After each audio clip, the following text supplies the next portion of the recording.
Біз карантин уақытында бош өтпей осы челленджді түсіруді шештік.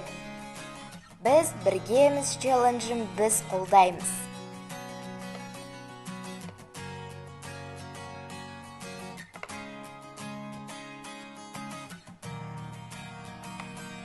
Карантин уақытында өзіңіздің уақытыңызды тиімді пайдаланыңыз.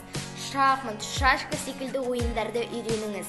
Мен карантин уақытында шахмат ойнауды үйрендім. Сізді де осындай ойындарды үйренуге шақырамын. Мен үйдемін, сізде үйде.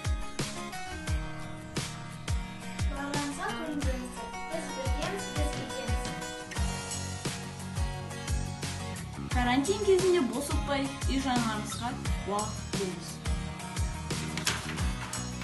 Біз біргеміз.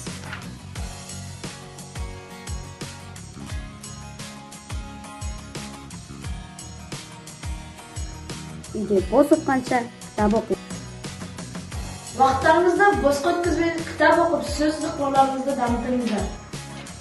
Біз біргеміз, біз үйдеміз.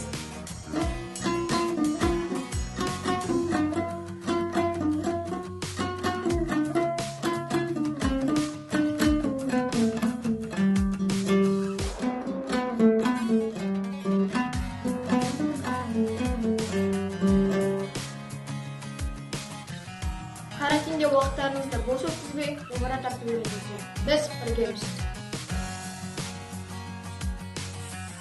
Қазіргі жағдайға байланысты сабақтарымызды үйде оқудамыз. Сондықтан да уақыттарыңызды білім алуға тиімді пайдаланыңыздар. Біз біргеміз, біз үйдеміз. Кітап. Адамның өмір сүру мерзімін ұлғайтуға ықпалын тигізетін зат. Кітап білім бұлағы, білім өмір шырағы. Осы берілген бос уақытымызды бекер өткізбей, кітап оқиық. Біз біргеміз, біз үйдеміз.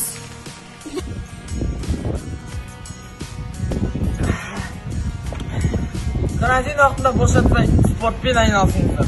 Спорт адам өміріне өте пайдалы.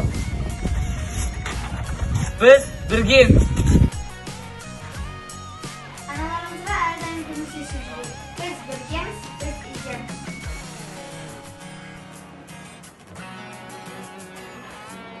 Осындай бос уақыттарыңызды тиімді пайдаланып, үйде отырып, тоқыма тоқып және өз сүйікті істеріңізбен айналысыңыздар.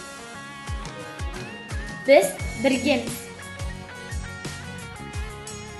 Егер де сіз ағылшын, орыс тіл сабақтарына нашар болсаңыз, ол сізге дайындалуға ең қолайлы зат.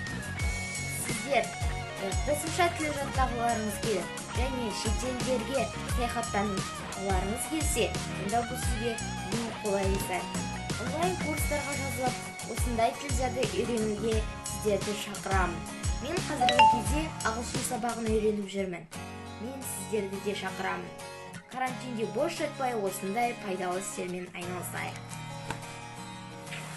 Біз біргеміз, біз үйдеміз, үйде болыңыз. Біз осы челленджді 6-А және 6-Ә сыныптарына жолдаймыз.